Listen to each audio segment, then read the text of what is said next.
ದೊಡ್ಡ ಮರ. ಆ ಮರದಲ್ಲಿ ಹಲವಾರು ಹಣ್ಣುಗಳು ಬಿಟ್ಟಿದ್ದು, ಕಾಡಾದ್ದರಿಂದ ಯಾರು ಕೀಳೋರು ಇರಲಿಲ್ಲ. ಹಾಗಾಗಿ ಹಣ್ಣುಗಳೆಲ್ಲ ಬೆರೆತು ಒಡೆಯಲಿಕ್ಕೆ ಶುರುವಾಯಿತು. ಆ ಒಂದು ಒಡೆಯಲಿಕ್ಕೆ ಶುರು ಆದಾಗ ಅದರಲ್ಲಿ ಹಣ್ಣಿನ ಒಳಗಡೆ ಇದ್ದ ಬೀಜಗಳಿಗೆ ಏನೋ ಒಂಥರ ಭಯ. ನಾವು ನಮ್ಮ ತಾಯಿಯನ್ನ ಬಿಟ್ಟು ದೂರ ಹೊರಟೋಗ್ತೇವೆ ಅಂತ. ಹಾಗಾಗಿ ಅವು ಒಂದಕ್ಕೊಂದು ತಬ್ಬಿಕೊಂಡು ಕುಳಿತಿದ್ವು. ಆದರೆ ಪ್ರಕೃತಿ ಸಹಜ, ದಿನ ಕಳೆದಂತೆ ಹಣ್ಣು ಬಿರುತು ಒಡೆಯತೊಡಗಿತು. ಹಾಗೆ ಹಣ್ಣು ಒಡೆದಾಗ ಕೆಲವು ಬೀಜಗಳು ಆ ಮರದ ಕೆಳಗಡೆನೆ ಬಿದ್ವು. ಅವಕ್ಕೇನೋ ಒಂಥರ ಸಂತೋಷ, ಅಪ್ಪ ನಾವು ನಮ್ಮ ತಾಯಿಯ ಮಡಿಲಲ್ಲೇ ಇದ್ದೀವಿ, ನಮಗೇನೋ ಭಯ ಇಲ್ಲ ಅಂತ. ಇನ್ನ ಕೆಲವು ಬೀಜಗಳು ಸ್ವಲ್ಪ ದೂರದಲ್ಲಿ ಚಿಮ್ಮಿ ಬಿದ್ವು. ಅವಕ್ಕೂ ಒಂಥರ ನೆಮ್ಮದಿ, ನಮ್ಮ ತಾಯಿಯನ್ನು ನಾವು ಇಲ್ಲಿಂದನೇ ನೋಡ್ತಾ ಇದ್ದೀವಿ ಅಂತ. ಆದ್ರೆ ಸ್ನೇಹಿತರೆ, ಒಂದೇ ಒಂದು ನತದೃಷ್ಟಮ್ಮ ಒಂದು ಬೀಜ ಗಾಳಿಯಲ್ಲಿ ತೂರ್ಕೊಂಡು ಹೋಗಿ ಯಾವುದೋ ನಗರದಲ್ಲಿ ಬಿದ್ದೋಯ್ತು. ತುಂಬಾ ಜನ ಅದನ್ನ ಕಾಲಿನಿಂದ, ಚಪ್ಪಲಿ ಕಾಲಿನಿಂದ, ಶೂ ಕಾಲಿನಿಂದ ತುಳ್ಕೊಂಡು ಓಡಾಡ್ಲಿಕ್ಕೆ ಶುರು ಮಾಡಿದ್ರು. ಅದಕ್ಕೆ ತುಂಬಾ ಯಾತನೆ, ನೋವು, ಸಂಕಷ್ಟ. ಆದ್ರೆ ಏನ್ ಮಾಡೋದು, ಅನುಭವಿಸಲೇಬೇಕು. ಹೀಗಾಗಿ ಕೆಲವು ದಿನ ಕಳೆದ ಮೇಲೆ ಒಬ್ಬ ಏನ್ ಮಾಡ್ದ, ತುಳಿಯೋದಲ್ದಲೆ ಅದನ್ನ ಸ್ವಲ್ಪ ಮುಂದಕ್ಕೆ ಚಿಮ್ಮಿ ಬಿಟ್ಟ. ಆಗ ಏನಾಯ್ತು, ಆ ಬೀಜ ಒಂದು ಕಲ್ಲಿನ ಕೊರಕಲ್ಲಿನ ಮಧ್ಯೆ ಹೋಗಿ ಬಿದ್ದು ಬಿಡ್ತು. ಆಗ ಆ ಬೀಜಕ್ಕೆ ಏನೋ ಒಂಥರ ಸಮಾಧಾನ, ಅಬ್ಬಾ ನನ್ನನ್ನ ಈಗ ಯಾರು ತುಳಿಯೋದಿಲ್ಲ, ನಾನು ಆರಾಮಾಗಿರ್ಬಹುದು ಅಂತ. ಆದ್ರೆ ಅದರ ಸಂಕಷ್ಟ ತೀರ್ಥ ಖಂಡಿತ ಇಲ್ಲ. ಅಷ್ಟಕ್ಕೆ ಅದು ಕೊನೆ ಆಗ್ಲಿಲ್ಲ. ಯಾಕೆಂದ್ರೆ ಓಡಾಡೋರ ಕಾಲಿನ ಚಪ್ಪಲಿಯ ಧೂಳೆಲ್ಲ ಅದರ ಮುಖದ ಮೇಲೆ ಬಂದು ಬೀಳ್ತಾ ಇತ್ತು.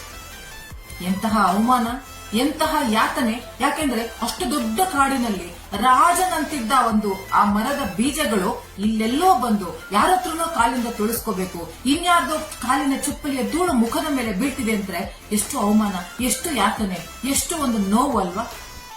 ಅನುಭವಿಸ್ತು. ಹೀಗೆ ಕೆಲವು ದಿನ ಆದ್ಮೇಲೆ ಒಂದು ಸರಿ ಮಳೆ ಬರಕ್ಕೆ ಶುರು ಆಯ್ತು. ಆ ಮಳೆ ಬಂದ ಕೂಡಲೇ 4 ಹನಿ ಮಳೆ ಹನಿ ಅದರ ಮುಖದ ಮೇಲೆ ಬಿದ್ದ ತಕ್ಷಣ ಮಣ್ಣೆಲ್ಲ ಕೊಚ್ಕೊಂಡೋಯ್ತು. ನೆಲ ತೇವ ಆಯ್ತು, ಅದರ ಮುಖ ಕ್ಲೀನ್ ಆಯ್ತು. ಅಷ್ಟೆಲ್ಲ ನೋವು ಅನುಭವಿಸಿದ್ರು, ಅಷ್ಟೆಲ್ಲ ಅದು ತುಳಿಸಿಕೊಂಡಿದ್ರು, ಅದರ ಪ್ರಕೃತಿ ಸಹಜವಾದ ಗುಣ ಮೊಳಕೆ ಒಡೆಯೋದನ್ನ ಅದು ಮರೆತಿರ್ಲಿಲ್ಲ. ನೆಲದಲ್ಲಿ ಗಟ್ಟಿಯಾಗಿ ಬೇರೂರಿ ಆ 2 ಕೊರಕಲಿನ ಮಧ್ಯೆ ತನ್ನ ಹೊಟ್ಟೆಯನ್ನ ಸೀಳಿಕೊಂಡು ಅದು ಚಿಗುರಿ ಜಗತ್ತನ್ನ ನೋಡಿ ನಕ್ಕಿತು. ಎಂತಹ ಜೀವನೋತ್ಸಾಹ ಗೆಳೆಯರೇ ಅದಕ್ಕೆ, ಎಂತಹ ಸಂಕಲ್ಪ ಶಕ್ತಿ, ಎಷ್ಟು ಉತ್ಸಾಹ ಅದಕ್ಕೆ, ಎಷ್ಟು ನೆಮ್ಮದಿ, ಎಷ್ಟು ಸಂತೋಷ. ಇರುವಷ್ಟು ಕಾಲ ಜೀವನೋತ್ಸಾಹದಿಂದ ನಗ್ನಗುತ್ತಾ ಕೆಲವರಿಗೆ ಹಣ್ಣುಗಳನ್ನ, ಇನ್ನ ಕೆಲವರಿಗೆ ನೆರಳನ್ನ ಕೊಡ್ತಾ ತನ್ನ ಜೀವನವನ್ನ ಸಾರ್ಥಕಪಡಿಸಿಕೊಳ್ಳಿ. ಅದಕ್ಕೆ ಯಾರು ಸಹಾಯ ಮಾಡಿದ್ರು ಸ್ನೇಹಿತರೆ? ಯಾರು ಇಲ್ಲ ಅಲ್ವಾ. ಅದು ಸಹಾಯ ಮಾಡಿದ್ದು ತನ್ನ ಸ್ವಯಂ ಶಕ್ತಿ. ನಮ್ಮ ಕಷ್ಟಕ್ಕೆ, ನಮ್ಮ ಯಾತನೆಗೆ, ನಮ್ಮ ಸಂಕಷ್ಟಗಳಿಗೆ ಯಾರು ಬಂದು ಸಹಾಯ ಮಾಡೋದಕ್ಕೆ ಆಗಲ್ಲ. ಆದ್ರೂ ಅದು ಟೆಂಪರರಿ. ಜೀವನ ಸುಗಮ ಆಗ್ಬೇಕು ಅಂದ್ರೆ ಅದು ನಿಮ್ಮಿಂದ ಮಾತ್ರ ಸಾಧ್ಯ. ನಿಮ್ಮಲ್ಲಿರೋ ಸಂಕಲ್ಪ ಶಕ್ತಿ, ನಿಮ್ಮಲ್ಲಿರೋ ಇಚ್ಛಾಶಕ್ತಿ, ನಿಮ್ಮಲ್ಲಿರೋ ಮೈಂಡ್ ಸೆಟ್, ನಿಮ್ಮಲ್ಲಿರೋ ಪಾಸಿಟಿವಿಟಿ, ನಿಮ್ಮ ಪ್ರಯತ್ನ, ಇದೆಲ್ಲ ನಿಮಗೆ ಸಫಲತೆಯನ್ನು ತಂದುಕೊಡುತ್ತೆ.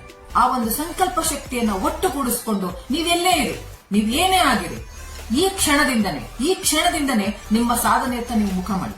ಯಾರು ಬಂದು ನಮಗೆ ಸಹಾಯ ಮಾಡೋದಿಲ್ಲ. ನಮ್ಮನ್ನ ನಾವೇ ಬೆಳೆಸಿಕೊಳ್ಳಬೇಕು. ಎದ್ದೇಳಿ ಸ್ನೇಹಿತರೆ, ಎದ್ದು ಬೆಳೆದು ನಿಂತು ಜಗತ್ತನ್ನ ನೋಡಿ ನಕ್ಕು ಹೇಳಿ, ನಾನು ಸಾಧಿಸಿದ್ದೇನೆ ಅಂತ. ಹೌದು ಸ್ನೇಹಿತರೆ, ಈ ಕ್ಷಣದಿಂದನೇ ನಿಮ್ಮ ಪ್ರಯತ್ನ ಶುರು ಮಾಡ್ಕೋಬೇಕು. ನೀವೆಲ್ಲೇ ಇರಿ, ಏನೇ ಆಗಿರಿ, ನೀವು ಓದ್ತಾ ಇರಿ, ಕೆಲಸ ಮಾಡ್ತಾ ಇರಿ, ನಿಮ್ಮ ಇಚ್ಛಾಶಕ್ತಿಯನ್ನ, ನಿಮ್ಮ ದೃಢ ಸಂಕಲ್ಪವನ್ನ, ನಿಮ್ಮ ಧೈರ್ಯವನ್ನ, ನಿಮ್ಮ ನಂಬಿಕೆಯನ್ನ ಒಟ್ಟುಗೂಡಿಸ್ಕೊಳ್ಳಿ. ಉಂಗುರವನ್ನ ನಂಬ್ತೇವೆ, ಒಂದು ಕೈಗೆ ಕಟ್ಟುವ ದಾರವನ್ನ ನಂಬ್ತೇವೆ, ಇನ್ಯಾರೋ ಇನ್ನೇನೋ ಹೇಳಿದ್ರು ಅನ್ನೋದನ್ನ ನಂಬ್ತೇವೆ. ಆದ್ರೆ ಆ ನಂಬಿಕೆ ನಮ್ಮ ಮೇಲೆ ಯಾಕಿಲ್ಲ? ಆ ನಂಬಿಕೆಯನ್ನು ಬೆಳೆಸ್ಕೊಳ್ಳಿ. ನಿಮ್ಮನ್ನ ನೀವು ಸಾಧನೆಯ ಗುರಿಯತ್ತ ತೆಗೆದುಕೊಂಡು ಹೋಗಿ. ಸಮಯ ನಿಮ್ದೇ, ಪ್ರಯತ್ನ ನಿಮ್ದೇ, ಸಫಲತೆಯು ನಿಮ್ಮದಾಗಲೇಬೇಕು ಅಲ್ವಾ ಸ್ನೇಹಿತರೆ. ಆ ಒಂದು ಸಂಕಲ್ಪ ಶಕ್ತಿ, ಆ ಜೀವನೋತ್ಸಾಹ, ಆ ಪಾಸಿಟಿವ್ ಮೈಂಡ್ ಸೆಟ್ ಹೇಗೆ ಬೆಳೆಸಿಕೊಳ್ಳೋದು ಅದನ್ನ ಮುಂದಿನ ವಿಡಿಯೋದಲ್ಲಿ ನಾವು ಡಿಸ್ಕಸ್ ಮಾಡೋಣ. ಜೈ ಕರ್ನಾಟಕ, ಜೈ ಕನ್ನಡ.